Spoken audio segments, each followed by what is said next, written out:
आपके अगर आप अरावलीज को खनन कर करके, रियल एस्टेट डेवलपमेंट कर करके, रिजॉर्ट्स बना के, बिल्डिंग्स बना के अगर आप इसको ख़त्म कर दोगे तो ये आपका पूरा नॉर्थ इंडिया ये थार डेजर्ट बन जाएगा। तो एक वो अरावली है जो ढाल का काम कर रही है। बहुत से लोगों ने, बहुत से किसानों ने बोला कि जब आप नीतियाँ बनाते हो आप खेत पे आइए ना, आप अपने एसी रूम में बैठ के आप नीतियाँ नहीं बना सकते हो कि आप कहीं से भी आप सड़क काट दोगे, कहीं से भी आप हाईवे ले जाओगे। अब आज की डेट में हम लोग यहाँ पे बैठे हैं, अभी ज़रा सी बारिश हुई है, गुड़गांव पूरा फ्लड हो गया है। What is the reason for that? क्योंकि हमने अपने सारे जो वाटर चैनल्स हैं उस पर हमने बिल्डिंग्स बना दी हैं, और the same we are doing with our highways. अगर आप डेवलपमेंट कर रहे हो, विकास कर रहे हो at the cost of your natural resources, that is not development. हम लोग सारा अपना मिक्स्ड कूड़ा जाके हम लोग बंदवाड़ी में डंप कर रहे हैं। सरकार अरावली को ऐसे देख रही है कि या तो हम इसमें यहाँ पे हम वेस्ट डंप कर दें, या हम इसको कैसे हम कमर्शलाइज कर दें।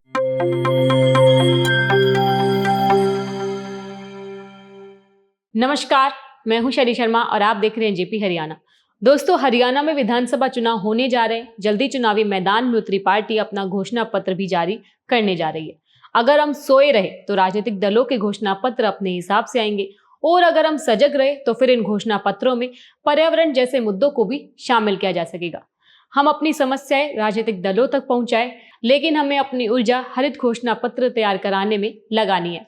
हम इस बात के लिए दबाव बनाएं कि पार्टियों के घोषणा पत्र में हरित घोषणा पत्र की अवधारणा नजर आए। आप सभी जानते हैं कि पर्यावरण प्रदूषण के कारण धरती पर बड़ा खतरा मंडरा रहा है। हमें इस बड़े खतरे को टालना है। जल, जंगल और जमीन बचाने की मुहिम में जुटी पीपल फॉर अरावली समूह की संस्थापक सदस्य नीलम आलूवालिया से हमने उनकी टीम की ओर से हरियाणा हरित घोषणा पत्र को लेकर किए जा रहे प्रयासों पर बात की। आप आगे हमारे साथी कोमल राव से नीलम की बातचीत सुनेंगे। हो सकता है ये विषय आपको नीरस लगे, लेकिन ये समय की जरूरत है। हमें इस चुनाव में पर्यावरण संरक्षण को एक बड़ा मुद्दा बनाना है। पूरे हरियाणा में जिस तरह जगह जगह फेंके गए संक्रमित व असंक्रमित कचरे के कारण जहरीले लैंडफिल बनते जा रहे हैं, वह चिंता की बात है। गुरुग्राम जिले में बंदवाड़ी के पास और रेवाड़ी में रामसिंहपुरा के पास जिस तरह के हालात बने हैं, उससे आसपास के लोगों का जीना मुहाल हो रखा है।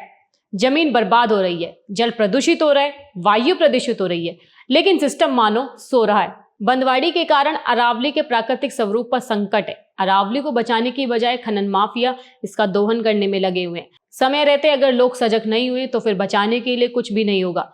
कचरा प्रबंधन के मोर्चे पर, जल प्रबंधन के मोर्चे पर, पर्यावरण संरक्षण के मोर्चे पर, जंगल बचाने के लिए, वायु शुद्ध रखने के लिए, साफ पानी के लिए बड़ी पहल करनी होगी। हमें राजनीतिक दलों को सीधे शब्दों से यही बात समझानी होगी। आइए अब कोमल राव और नीलम आलूवालिया से हुई बातचीत सुनते हैं। संभव है नीलम की बातें सुनकर आपके मन में भी पर्यावरण के प्रति चिंता पैदा हो। नमस्कार, मैं हूं कोमल राव। आज हम मौजूद हैं गुरुग्राम में और मेरे साथ मौजूद हैं जानी मानी पर्यावरणविद नीलम आलूवालिया जी। सबसे पहले आपका स्वागत है मैम। नमस्ते। आपका परिचय मैं दे देती हूँ। आज हम यहाँ पर क्यों आए हैं वो भी बता देती हूँ। पीपल फॉर अरावली नाम से एक संस्था है और उसकी संस्थापक है Neelam ji.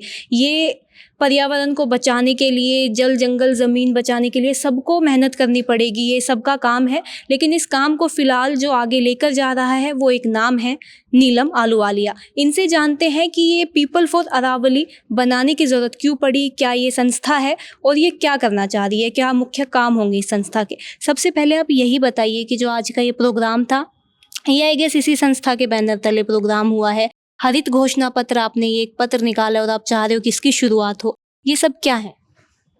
Okay, so people for Aravallis एक मैं पिछले 5-6 साल से अरावली के मुद्दों पे काम कर रही हूँ और काफ़ी पूरा अरावली घूमा है। हरियाणा में, राजस्थान में, गुजरात तक गए हैं और एक ऐसा लगा कि जो लोग ज़मीन पे हैं, जो अरावली में जो दिक्कतें हो रही है, जो अरावली की गोद में ले रहे हैं, जो उनको जो प्रॉब्लम्स हो रही हैं, उसको एक प्लेटफॉर्म मिलने का ज़रूरत है। तो मेरी ये वो रही है कि ऐसे ग्रास रूट लोगों को इकट्ठा जोड़ा जाए, जो एक्चुअली जो अरावली की जो डिस्ट्रक्शन हो रही है, जिनसे उनकी ज़िंदगी को जो इम्पैक्ट कर रही है। तो बहुत से लोग ग्रामीण क्षेत्र में हमारे साथ जुड़े हुए हैं, बहुत से कॉलेजेस जुड़े हुए हैं। तो हम अब जो अरावली बच गई है उसको हम कैसे बचा के रखें, उस पे काम करने की कोशिश कर रहे हैं। अभी जो नूह साइड के लोग आपके साथ जुड़े उनसे भी हमने बातचीत की, तो उनसे बातचीत में पता चला कि जो वहाँ पर है मेनली उनकी समस्या है जो वेस्ट जलाया जा रहा है वहाँ पर, तो उससे अरावली को कितनी समस्या है, मतलब बेसिकली किस चीज़ से बचाना चाह रहे हैं आप अरावली को? अरावली को बेसिकली ये दुनिया की सबसे पुरानी पर्वतमाला है और आज की डेट में ये सुप्रीम कोर्ट ने खुद बोला था कुछ साल पहले कि 31 Aravalli hills have gone missing just in Alwar. ठीक है, अब खनन हो रहा है अरावलीज में, रियल इस्टेट डेवलपमेंट हो रहा है, उसके तहत अरावलीज को काटा जा रहा है, फिर फॉरेस्ट लॉज डाइल्यूट हो रहे हैं, वेस्ट डंपिंग हो रही है, डिफॉरेस्टेशन हो रही है। तो बहुत से रीजंस हैं जो जिसकी वजह से अरावली खतरे में है।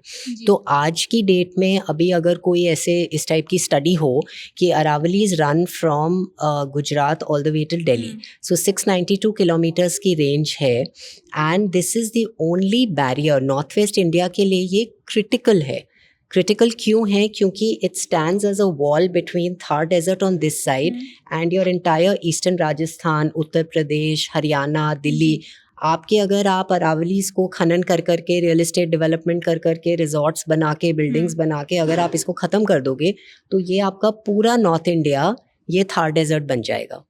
तो एक वो अरावली है जो ढाल का काम कर रही है, प्लस इसमें नेचुरल क्रैक्स और फिशर्स होते हैं जिसकी वजह से पानी ज़मीन के अंदर जाता है। तो ऐसे बड़े बड़े एक्विफर्स हैं अरावलीज के नीचे। तो अब अगर आप अरावली के पहाड़ ख़त्म कर दोगे तो वो नीचे के एक्विफर्स भी सूख जाएंगे। Over the last few years because of ये जो सारा जिसको जो हम डेवलपमेंट बोलते हैं, बहुत सी नदियाँ सूख गई हैं, बहुत से लेक सूख गए हैं। तो जब हम अरावली बोलते हैं वो सिर्फ पहाड़ नहीं है या जंगल नहीं है, वो पूरा इकोसिस्टम है। तो वो सारी अब जैसे हरियाणा में आपकी दोहन है, कृष्णावती है, अब जो साबी नदी आती है वो बिल्कुल सिर्फ हल्की सी, मतलब वो उसको आप नदी भी नहीं कहोगे। तो ये सारी नदियाँ सूख चुकी हैं। इसका क्या रीज़न है? इसका रीज़न है कि आप जो इकोसिस्टम है आप उसको डिस्टर्ब कर रहे हो और ये सारी नदियाँ निकलती हैं पहाड़ों से। अब आप पहाड़ में अगर खनन कर रहे हो तो वो तो obviously that's going to make a difference ना। महेंद्रगढ़ में पानी 2000 फीट पे पहुंच चुका है। इतनी ज़्यादा एक्सटेंसिव माइनिंग हो रही है दैट लोगों का बिल्कुल हम लोग उधर गांव में गए थे, वहाँ पे स्टोन क्रशर्स की वजह से उनको they are on 24 hour ventilators, बहुत सारे लोग। तो अभी जो राजनीतिक दल है जिनको आप लोगों ने अप्रोच किया है, जिनको पत्र दिया है, उनसे आपकी क्या उम्मीदें हैं? और जो ये पत्र है हरित घोषणा पत्र, इसमें क्या सब इंक्लूड किया है, मुद्दे क्या हैं? सो बेसिकली हमने मुद्दे भी डाले हैं और हमने डिमांड्स भी डाले हैं कि क्या सल्यूशंस हैं। तो पहले मैं आपको थोड़ा सा प्रोसेस बताती हूँ। हमने इसका फर्स्ट ड्राफ्ट बनाया फर्स्ट वीक ऑफ जुलाई में और फिर हम लोगों के पास गए। We actually did this the old fashion way. We travel to, हम हरियाणा में 22 ज़िले हैं, उसमें से हम 17 ज़िलों में हम लोग गए और हमने बहुत से ग्रामीण लोगों को, बहुत से शहर के लोगों को, फार्मर्स से, एनवायरनमेंट ग्रुप से, यूथ ग्रुप से, स्कूल टीचर्स, कॉलेज टीचर्स, महिलाओं से और बहुत से एक्सपर्ट्स से अलग अलग फील्ड्स में हमने सबसे बात करी और फिर उनके हमने कमेंट्स लिए। फिर जो उनकी तरफ से सुझाव आए थे वो हमने इसमें डाले। तो जो हमारा जो फाइनल ड्राफ्ट है that is reflecting what 77% of Haryana has said, rural, urban, experts। तो वो सब मिला के अब हमने सारे पॉलिटिकल पार्टीज़ को दिया है ये जो हरियाणा में असेंबली इलेक्शंस के लिए उतर रहे हैं। एंड हमारी डिटेल डिस्कशंस हुई हैं सबके साथ कि अब वो क्या क्या करेंगे इसको लेके, क्योंकि अब हमने पिछले जो चुनाव हुए थे हमने देखे थे जो एनवायरनमेंट के पॉइंट्स थे सबके मैनिफेस्टोज में, they were hardly anything. So now we are hoping that हमने तो सिटीजन्स ने हमने उनको काम करके दिया है कि ये मुद्दे हैं, एवरीथिंग इज़ रेफरेंस, कुछ भी मनगढ़ंत बात नहीं है। तो आप इसको अपने मैनिफेस्टो में डालिए। बहुत से लोगों ने, बहुत से किसानों ने बोला कि जब आप नीतियाँ बनाते हो आप खेत पे आइए ना, आप अपने एसी रूम में बैठ के आप नीतियाँ नहीं बना सकते हो कि आप कहीं से भी आप सड़क काट दोगे, कहीं से भी आप हाईवे ले जाओगे। तो it is very important to जो लोग ज़मीन पर हैं उनको आप उनको डिसीजन मेकिंग में इंक्लूड करो। तो ऐसे जैसे किसी ने बोला कि we don't want a seat at the table, we actually want a say at the table. So that is a very big demand. The second thing is ecological planning. कि आप अपनी इकोलॉजी को देख के, नेचर को देख के आप फिर प्लानिंग करिए। अब आज की डेट में हम लोग यहाँ पे बैठे हैं, अभी ज़रा सी बारिश हुई है, गुड़गांव पूरा फ्लड हो गया है। What is the reason for that? क्योंकि हमने अपने सारे जो वाटर चैनल्स हैं उस पर हमने बिल्डिंग्स बना दी हैं, और the same we are doing with our highways. बहुत से किसान से हम मिले जिन्होंने हमें बोला कि ये सारे जो बड़े हाईवेज़ बने हैं, ये बनने के बाद और ज़्यादा वाटर लॉगिंग का प्रॉब्लम हो रहा है, क्योंकि बिकॉज वी हैव, हमने जो वाटर का जो बहने का जो वे है उसको हमने ब्लॉक कर दिया है। आपने अभी बोला था कि जो भी ये राजनीतिक दल होते हैं उनके जो चुनाव घोषणा पत्र होते हैं उसमें पर्यावरण के मुद्दों को उतनी जगह नहीं मिलती, लेकिन ऐसा वजह क्या है इसके पीछे? क्यों सरकार का ध्यान नहीं जाता, या जो पॉलिटिकल पार्टीज़ हैं उनका ध्यान नहीं जाता पर्यावरण पर? और सिर्फ पॉलिटिकल पार्टीज़ या सरकार को दोषी कहना भी गलत होगा, आम जनता का भी ध्यान नहीं है, हमारी खुद की भी वो नीड नहीं होती कि हम उस फैक्टर्स पे सोचें कि उस पर भी काम करना चाहिए। तो ये मुद्दा इतना लैग क्यों कर जाता है हमेशा? क्योंकि अभी एक जो हमारे देश में एक वो जो भगदड़ पड़ी हुई है पैसे पैसे पैसे की, और एक जो डेफिनेशन ऑफ डेवलपमेंट है वो, मतलब लोग ये नहीं सोच रहे हैं कि बस उनको है कि हम अभी अपने कैसे पैसे कमा लें। तो एक वो जो एक दूरदर्शी जो सोच है, जो समझ है, वो कहीं ना कहीं बहुत लैकिंग है। तो वो दोनों तरफ से it has to come. I mean the whole reason of doing this, ये हरित घोषणा पत्र की जो हमने एक्सरसाइज करी है, हमें नहीं पता कि इसका क्या रिजल्ट होगा, बट हम ये चर्चा करना चाहते थे कि हमारे जल जंगल ज़मीन की, अगर हमारे पास साफ़ हवा नहीं है, हमारे पास पानी नहीं है, वो तो एक बेसिक नीड है ना। और वो सारे जिन लोगों से हमने बात की, everybody agreed with it, whether it was farmers, whether it is a person sitting in your city और एनीवन, कि अगर आपके पास हवा नहीं है, आपके पास पानी नहीं है, तो फिर हम कौन से डेवलपमेंट की बात कर रहे हैं। तो यही हमने पॉलिटिकल पार्टीज़ को भी कन्वे किया है और यही लोगों में भी चर्चा हुई है। In fact there was somebody who suggested to us कि जैसे ये आपने हरित घोषणा पत्र पॉलिटिकल पार्टीज़ के लिए बनाया है, ऐसे लोगों के लिए भी बनना चाहिए, अवेयरनेस के लिए, कि वो अपने लेवल पे पर्यावरण को बचाने के लिए like what is it that I commit, right. तो this is an exercise where we are telling the political parties, क्योंकि वो लोग पॉलिसीज बनाते हैं, राइट, कि आप लोग ये कमिट करिए। तो अब जैसे हरियाणा का फॉरेस्ट कवर 3.6% है, तो इकोलॉजिस्ट ने बोला है कि अगले 4 साल में हमें सरकार से एक्शन प्लान चाहिए कि उसको हम 10% पे लेके जाएं। 10% पे कैसे लेके जाएंगे, तो उसके हमने सुझाव दिए हैं कि जो हमारे सारे जो हमारे नेचुरल इकोसिस्टम्स हैं, जैसे ये फतेहाबाद डिस्ट्रिक्ट में ब्लैक बक का जो हैबिटेट है, इन सारे एरियाज़ को आज की डेट में ये संरक्षित नहीं है, तो इनको आप एज कंजर्वेशन रिजर्व्स डिक्लेयर करो। जो हमारा एक हरियाणा में कल्चर था कि जोहड़ और बनी हर गांव में थी, आज की डेट में वो है ही नहीं। जोहर्स या तो पोल्यूटेड हैं या उसके ऊपर बिल्डअप कर दिया है, और बनी पे भी वही चीज़ है कि जो बनी का, अब ये हमारे जो पुरखों ने सोच समझ के ये लैंड छोड़ा था कि ये कॉमन एरिया लैंड है, जो ये गांव की ज़रूरत है कि यहाँ पे बनी होनी चाहिए, यहाँ पे जोहड़ होनी चाहिए। बट जो एक कॉमन फैक्टर बताया जाता है कि डेवलपमेंट भी तो ज़रूरी है ना, वहीं पर तो नहीं रह जाएगा। और अगर आपको बिल्डिंग्स चाहिए, आपको एक बड़ा शहर चाहिए, तो उस सब के लिए जगह तो चाहिए होगी, उस फैक्टर में फिर क्या करें? सो सी, अब हम इस पॉइंट पे आ गए हैं, the whole idea of the green manifesto, कि ये हमने क्यों बनाया। आज की डेट में जब हम ये बोल रहे हैं कि हरियाणा में फॉरेस्ट कवर नहीं है, लोग यहाँ पे बीमार हैं, लोगों को कैंसर हो रहा है, लोग ब्रीथ करने के लिए आप ऑक्सीजन का सपोर्ट ले रहे हो, तो is this what is development? हमारा पानी ख़त्म हो रहा है, तो क्या ये डेवलपमेंट है? क्लाइमेट चेंज के हमारा 8%, 3,64,000 hectares of land in Haryana has gotten degraded. तो is this development? Is this development that when it rains, your cities get flooded? This is not development. This is just people just making money. This is not development.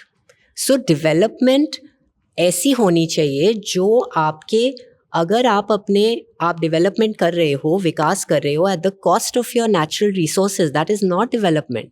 इतना बड़ा आप शहर बना रहे हो तो आप सोच के तो बनाइए ना। यहाँ पे तो गुड़गांव में, फरीदाबाद में कोई सोच ही नहीं है। जहाँ जिसका मन करता है वहाँ पे सेक्टर आ जाते हैं, बिल्डिंग्स आ जाते हैं। आपने पूरे अपने वाटर रिचार्ज चैनल्स को आपने ख़त्म कर दिया है। That is why Gurgaon floods. You don't have a system for waste. आज तक हरियाणा ने अभी तक सॉलिड वेस्ट मैनेजमेंट रूल्स को नोटिफाई नहीं किया है। हम लोग सारा अपना मिक्स्ड कूड़ा जाके हम लोग बंदवाड़ी में डंप कर रहे हैं और वहाँ पे हम लोग प्रॉब्लम क्रिएट कर रहे हैं कि वो अरावली के की जगह पर है तो सारा लीचेट वहाँ पे नीचे जाता है। It goes into the aquifer and that aquifer is feeding Gurgaon and Faridabad and Delhi. फिर लोग कहते हैं कि उनको कैंसर हो रहा है। अभी ये बंदवाड़ी वाला मुद्दा तो यहाँ के जो सांसद है राविंदरजीत सिंह, उन्होंने भी उठाया था, तो क्या आपने उनसे संपर्क किया है इस बारे में? उनसे हम अभी नहीं मिले हैं, बट एक्चुअली हम लोग सोच रहे थे कि क्योंकि अभी हमारा पहले फोकस था कि चुनाव आने से पहले, मैनिफेस्टोज बनने से पहले, कि जो पॉलिटिकल पार्टीज़ हैं जो चुनाव में उतर रहे हैं उनको हम उनकी टॉप लीडरशिप को हम ये दें। अब इसके बाद हम लोग जो एमपीज़ हैं उनसे भी हम मिलेंगे। Definitely that's the idea. और जो केंद्रीय पर्यावरण मंत्री है भूपेंद्र यादव, उनसे मुलाकात हुई आपकी? वो भी यहीं रहते हैं, दिल्ली में ही? नहीं, अभी उनसे मुलाकात नहीं हुई है। तो जितने भी राजनीतिक दलों को आपने अप्रोच किया है, किसी ने ऐसे रिवर्ट बैक किया है कुछ भी? सो एक्चुअली मतलब हमारी काफ़ी, जब हम उनसे मिले तो दे वर लाइक 1-on-1 मीटिंग्स और काफ़ी लंबी भी चली है मीटिंग्स, जैसे 1-1 घंटा, 2-2 घंटा भी कई जगह। तो काफ़ी उन्होंने डिटेल में उसको समझने की कोशिश करी कुछ राजनीतिक दलों ने, और सब ने ये हमें बोला कि ये मुद्दे इम्पॉर्टेंट हैं एंड हम लोग इसको अपने मैनिफेस्टो में डालने की कोशिश करेंगे। तो now we are waiting to see that वो अपनी बात पे कितना खरे उतरते हैं। अभी कुछ समय पहले या महीनों पहले हमने आईएफएस ऑफिसर हैं आरपी बालवान, उनसे बातचीत की थी अरावली को लेकर। वो भी हमेशा काफ़ी चिंता में रहते हैं और उन्होंने जिस मुद्दे पर हमसे बात करी थी वो मुद्दा था कि अरावली में सरकार की तरफ से प्रपोजल आया था जंगल सफारी बनाने का, तो उस मुद्दे पर उन्होंने बात करी थी। आपका क्या विचार है उस मुद्दे के बारे में? It needs to be scraped.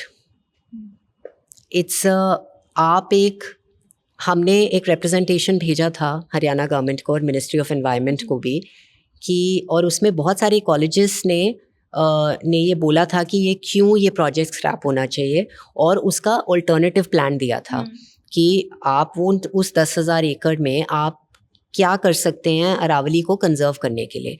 अगर आप, this is first of all it's a tourism department का प्लान। द प्लान इज़ कि आप, मतलब सरकार अरावली को ऐसे देख रही है कि यहाँ या तो हम यहाँ पे हम वेस्ट डंप कर दें या हम इसको कैसे हम कमर्शलाइज कर दें। पहले जो मेरी जर्नी है अरावली के साथ, that started about 5.5 years back, जब हरियाणा गवर्नमेंट ने Punjab land preservation act, which is the only act which is protecting the Aravallis and forest इन हरियाणा, तो उसको डाइल्यूट किया था। तो हम लोग तब फॉरेस्ट मिनिस्टर को भी मिलने गए थे, बहुत सारे बच्चे भी थे हमारे साथ कि ऐसा नहीं करना चाहिए। तो उसके बाद एनीवेज दे वेंट अहेड, उन्होंने किया। उसमें 33%, जब हमारा फॉरेस्ट कवर 3% का है, उसमें से आप 33% आप खोल रहे हो रियल एस्टेट के लिए, तो बचा क्या? एंड वी ऑलरेडी हैव, मतलब अबाउट पता नहीं 60,000 कितने एकड़ होंगे जो अभी संरक्षित भी नहीं है। तो एक्चुअली हमारा जो लीगल फॉरेस्ट कवर है वो हार्डली 1 या 2% है।